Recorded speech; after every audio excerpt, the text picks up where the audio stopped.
Perfect. Okay. So, like I mentioned, I'm a gut health coach, and just a little bit of backstory as to why gut health is so important to me is because I myself suffered and continue to manage my gut health issues. But about 3, 4 years ago, I started to struggle a lot with gut health issues, with a lot of digestive symptoms, but even symptoms that transferred over to like my menstrual cycle. I saw that influence there as well, along with anxiety. So having to deal with all of these things in my own health made me, of course, try to figure out a way to heal myself and to get better.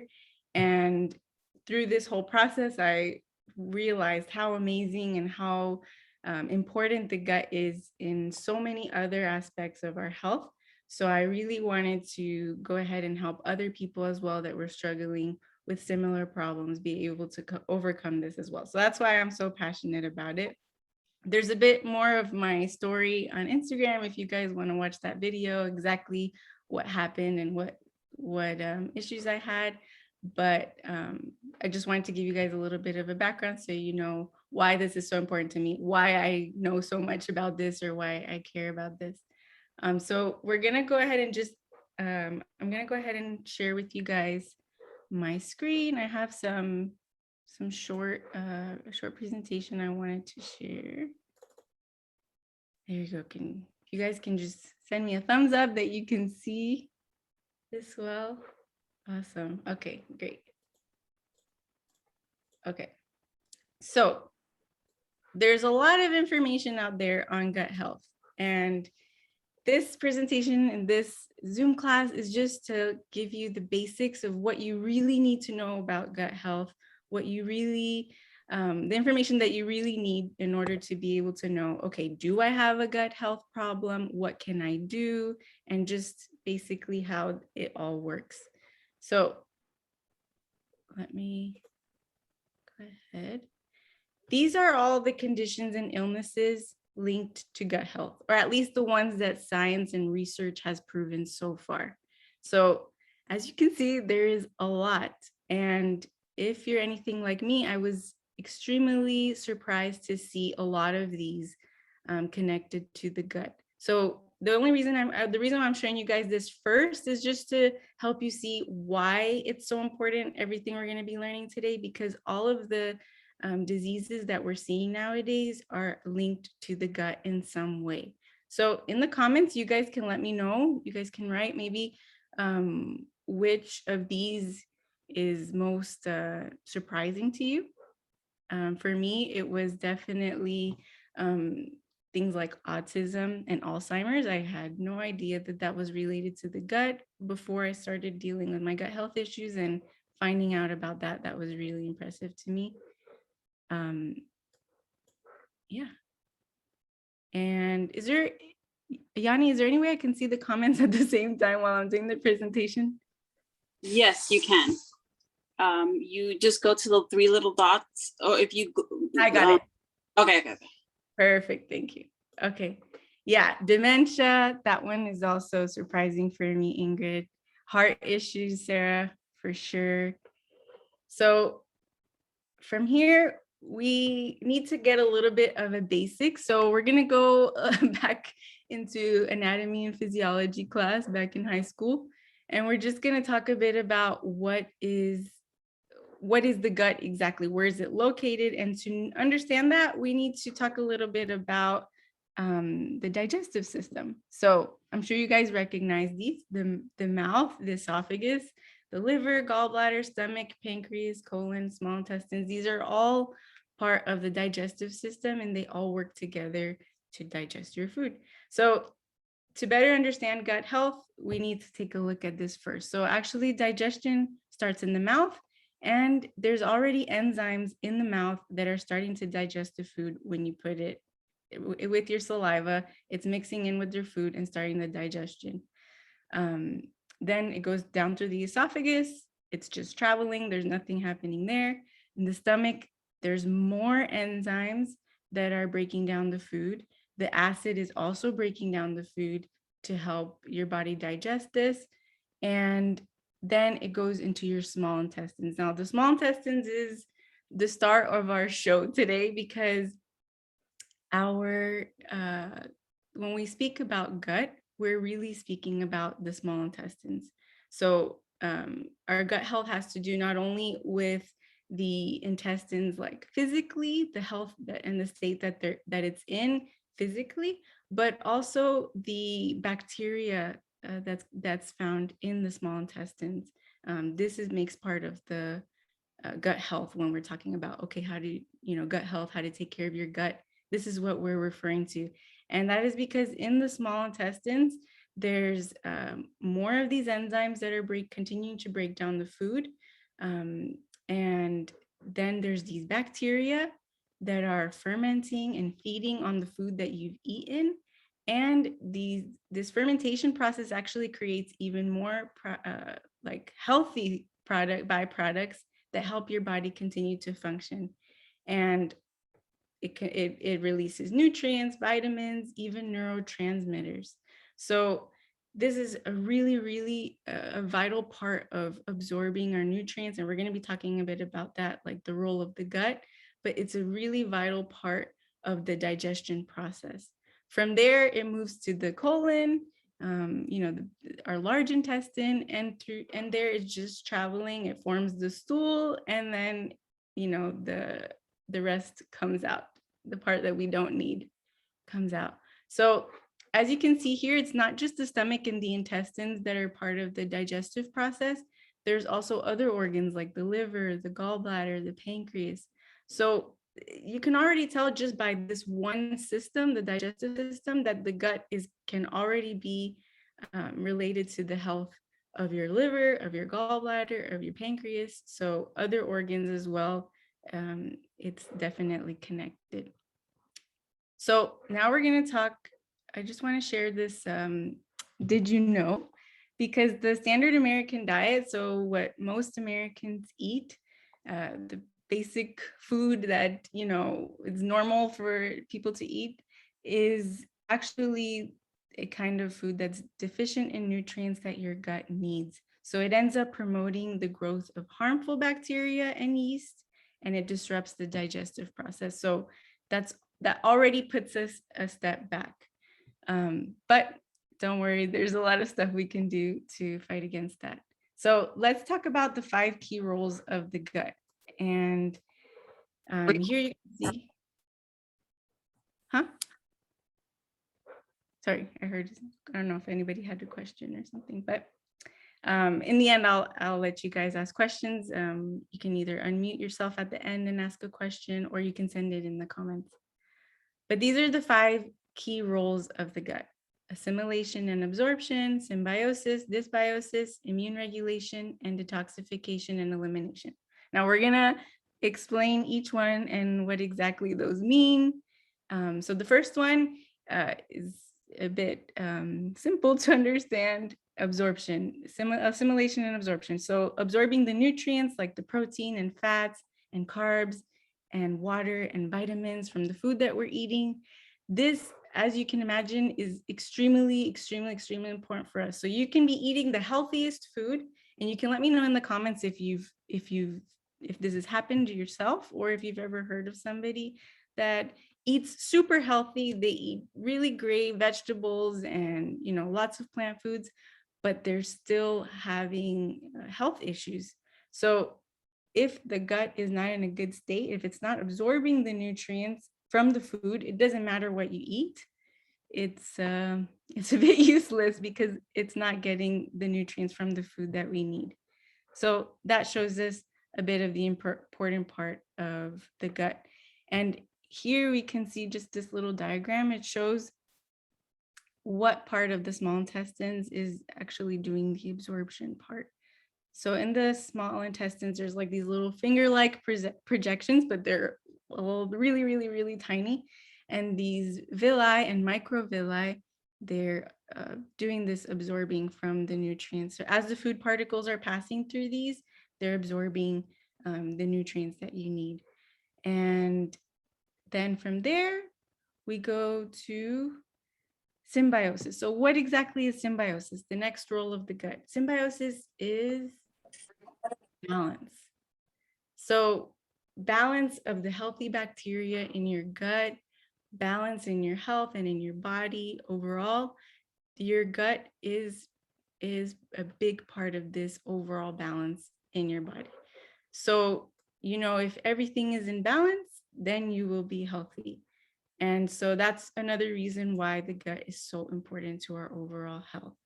And a little bit, if you probably have heard, you can let me know in the chat. Have you ever heard of the word microbiome? Is this something you guys have ever heard of? Yes, no, maybe, maybe, no, yes, yes, yes. Okay, no. Okay, yeah, so it is a word that is used a lot in connection to gut health, but it's a little bit of a sciencey word. So that's why maybe some of you guys haven't heard it before. But microbiome is just the word that they use for all these good and bad and, you know, all kinds of bacteria, parasites, um, viruses, all of these that live in your intestines. There's a microbiome in your intestines. So just this whole environment of these bacteria, viruses, parasites, and there's good versions of these, and then there's bad versions of these. So there's the microbiome, or this like reservoir of good bacteria. There's one found in the biggest one is found in your small intestines, which is why it's the most important one to be looking out for. But there's actually microbiomes in other parts of your body. So anywhere there's a mucosal lining or a mucosal surface, you have a microbiome. For example, your mouth, in your sinuses, there's also microbiome. Also in the genital area, there's a microbiome. On your skin, there's a microbiome.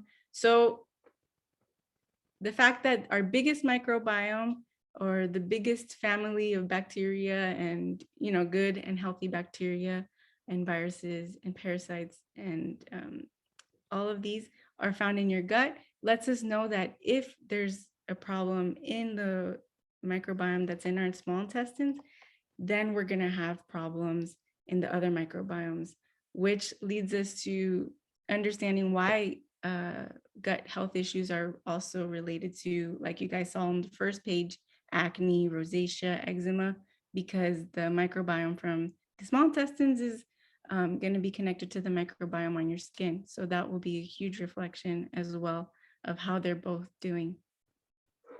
Now, the next key role of the gut has to do with dysbiosis. So we want the body to be in balance, we want it to be in harmony, but when it's not, that's what dysbiosis means. So it's when the bad bacteria have taken over and there's just chaos. That's when you're going to have all these negative symptoms and all these negative health conditions that are going to come.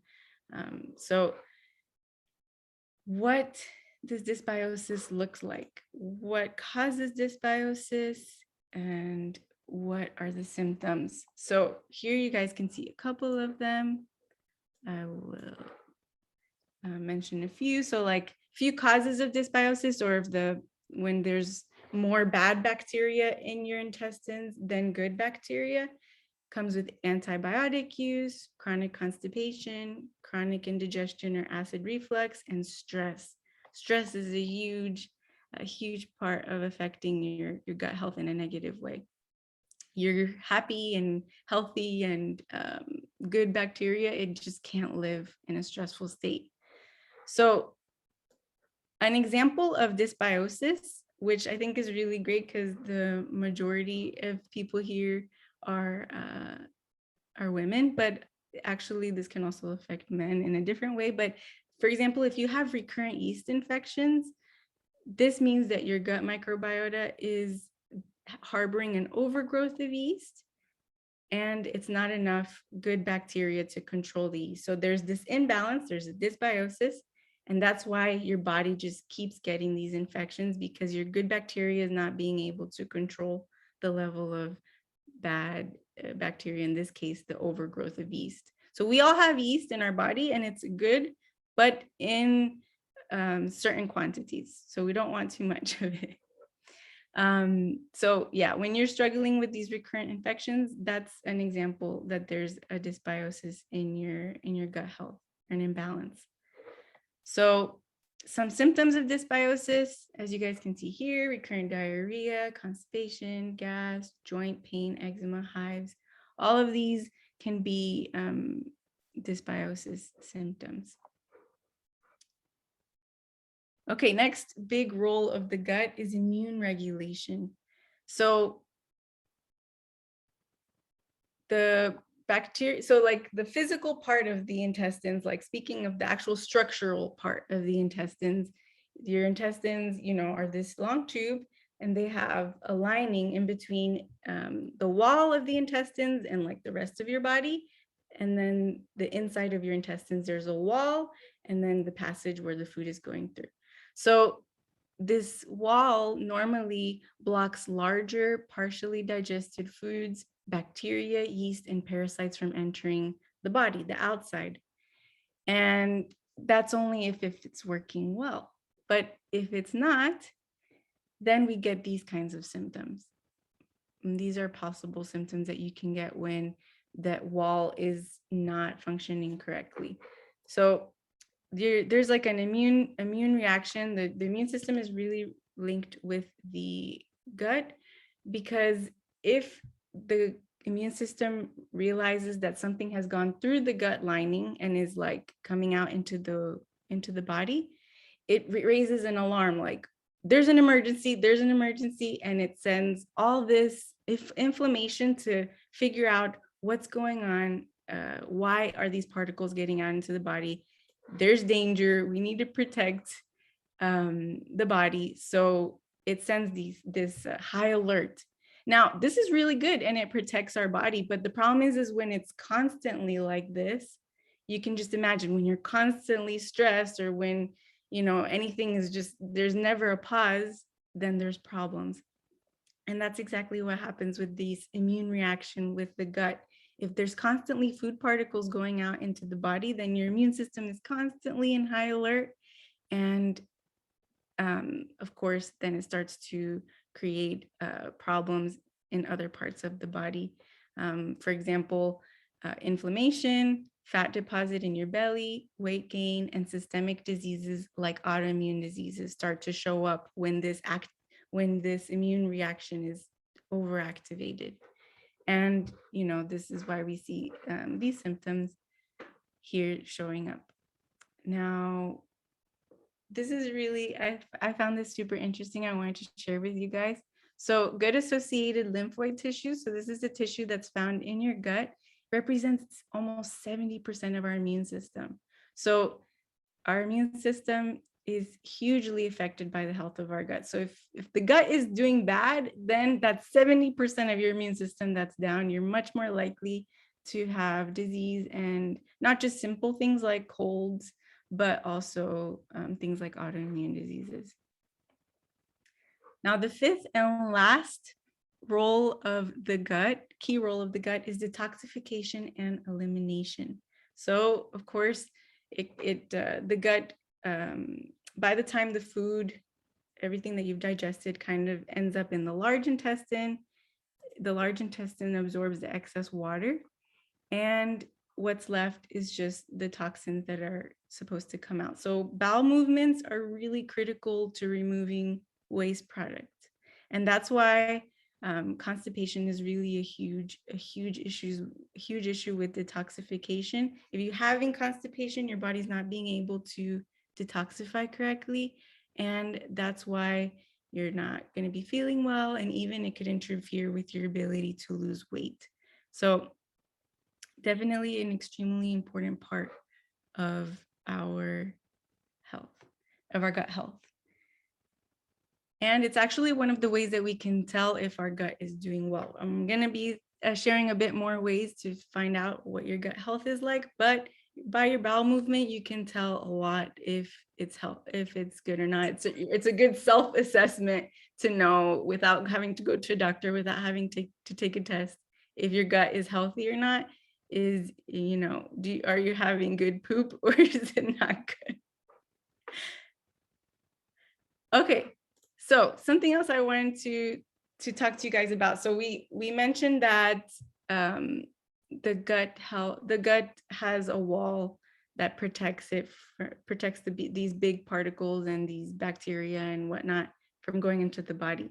So when that wall is not working correctly, there begins to be like holes in the wall, and then this starts to let out the particles. And there's a name for that.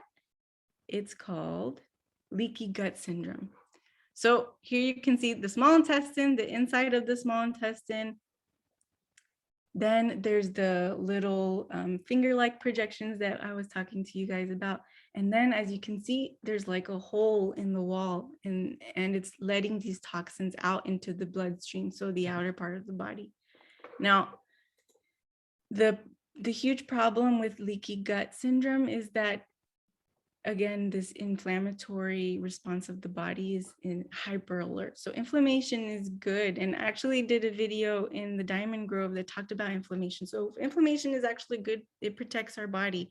But if there's too much, if it's always activated, then it starts to create a lot of problems. And that's what happens with leaky gut syndrome.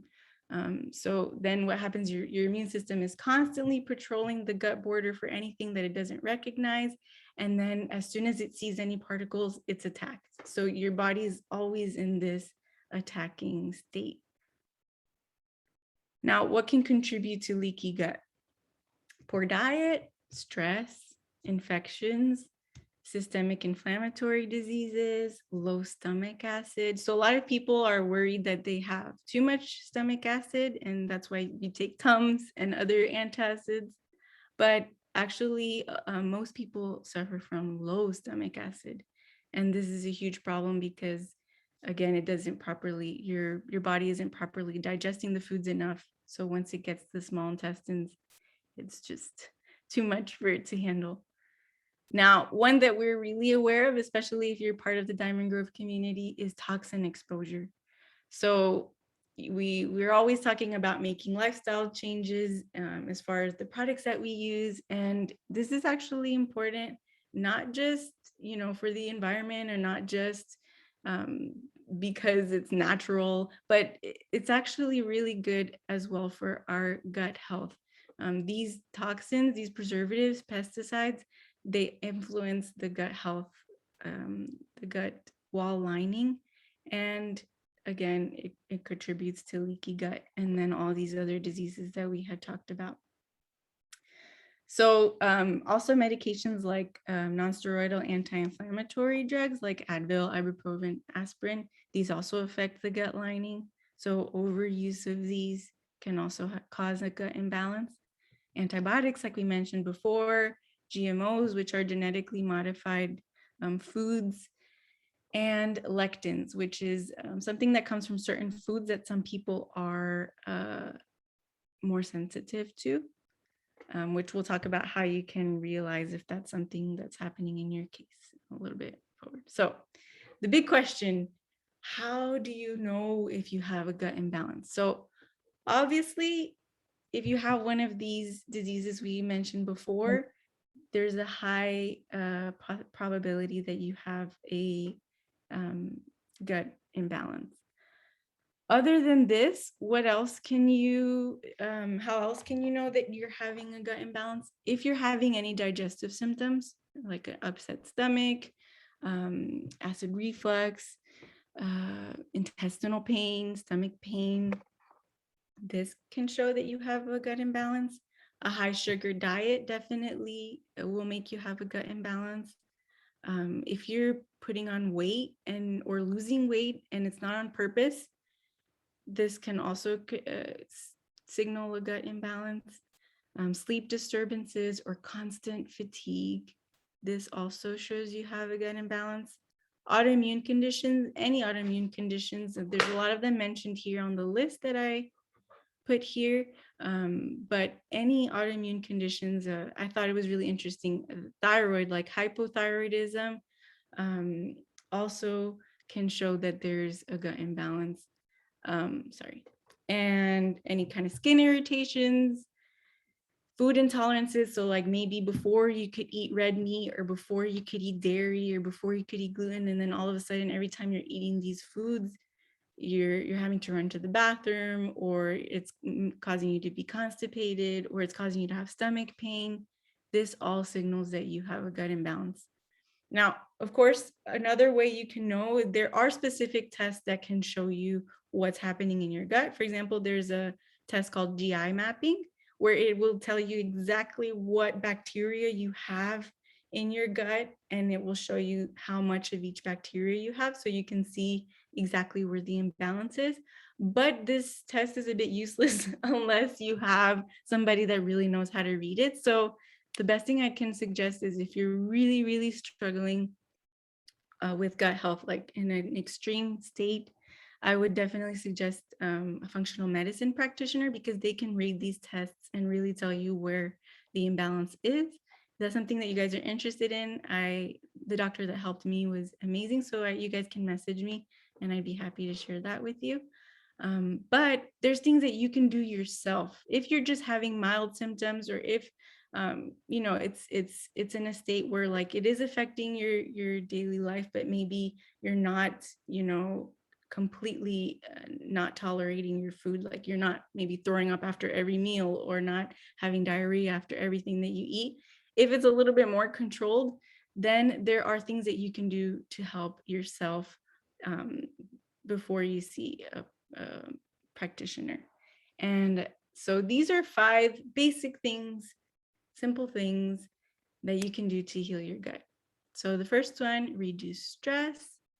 Second one, movement. Now it doesn't have to be this like hardcore working out sort of thing. Just start with any kind of movement that you can. Taking care of your body in this way also contributes to good gut health. Finding what foods work best for your body is probably the best thing you can do for your gut health. And the easiest and most accurate way to do this is doing an elimination diet. You guys have probably heard me talk about this before, like when I did the live with Lydia on the gut and skin connection, and even on my own page. It's really the best tool to see exactly what foods work best for your body and what foods really are not helping your body function at all. And then once you know what foods work best for you, eating those foods, including whole foods in your diet as much as possible. This will really contribute, because it has all the nutrients that your gut needs, like all these healthy bacteria needs to be able to function well and be happy and grow in a balanced way. And sleep. Sleep is critical for gut health. If we're not sleeping, the body isn't in this resting state, then it cannot repair and restore itself, including the gut. So, is there any questions? Do you guys happen to have any questions? I'm going to stop the share really quick just to see if you guys have any questions. You can put them in the comments. When I first began learning about gut health, I was really surprised to learn that asthma was related to gut health. Yes, definitely. Asthma also is related to gut health as well. And yeah, if you guys have any questions, just put them in the message box. Let me put here so I can see. But as I was mentioning, doing an elimination diet is really great for figuring out the triggers. It's not always easy to do an elimination diet, which is why as a health coach, I do this with my clients together, so that way they have all the support that they need. And Sarah actually has a question about, is it always important to do an elimination diet, or could you slowly eliminate foods known to cause inflammation?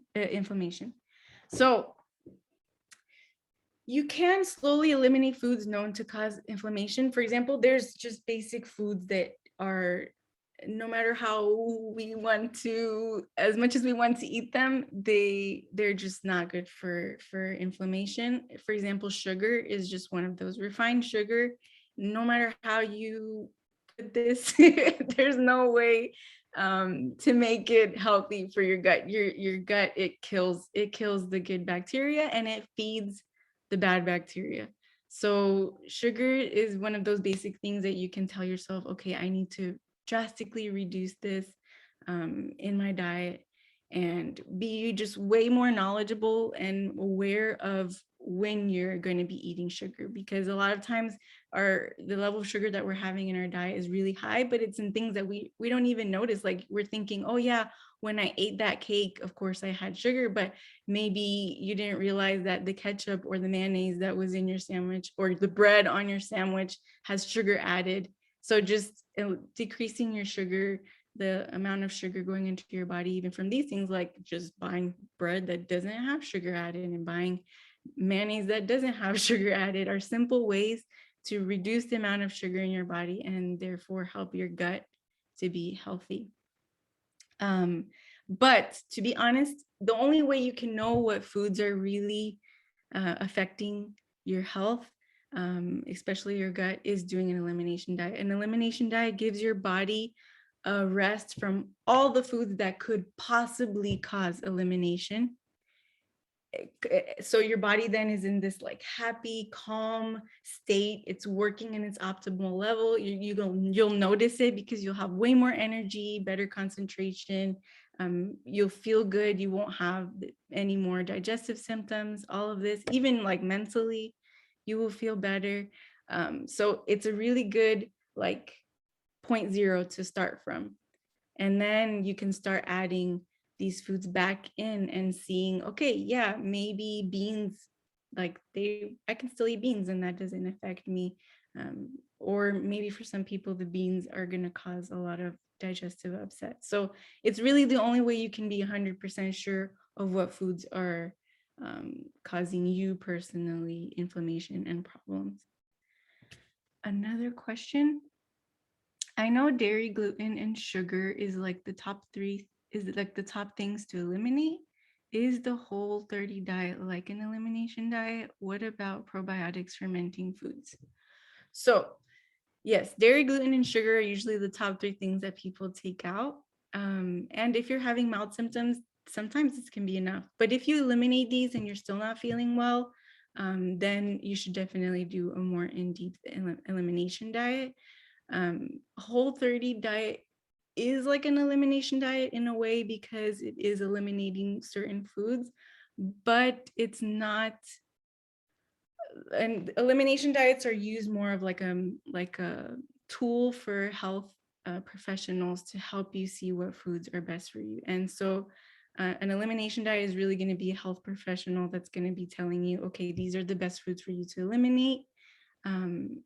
And like they're proven by research, and then having a whole plan to reintroduce these foods, how you reintroduce them, how much you have of them, and how long you're going to be off of the foods, all of this, which is why I do this with my clients together, and I work one-on-one with my clients to go through this process, so that way that it's smooth and you do it correctly and you can clearly identify what foods are affecting you. As far as probiotics and fermenting foods, these are really known to be really well for the gut. If you're having an extreme like gut imbalance, like I personally had, it's not recommended to have these right away because they can actually cause more upset, because you're adding bacteria back into the gut, but you're not really sure what bacteria you're needing. That's why this could still be causing symptoms, even if they're known to be good. So if you're taking a probiotic and you're getting bloated after, or you're having more symptoms, or your symptoms are still persisting, that's probably a sign that it's not a good time to start this. Maybe focus on something else as part of your healing. And then later on, you can introduce probiotics or fermented foods. But those are all really good questions. Thank you, guys. So if there's not any more questions, that's all I wanted to share with you guys. I also wanted to quickly show, this is part of a series. So today was just like the basics of gut health and, the digestive part. But I'm just gonna share my screen real quick.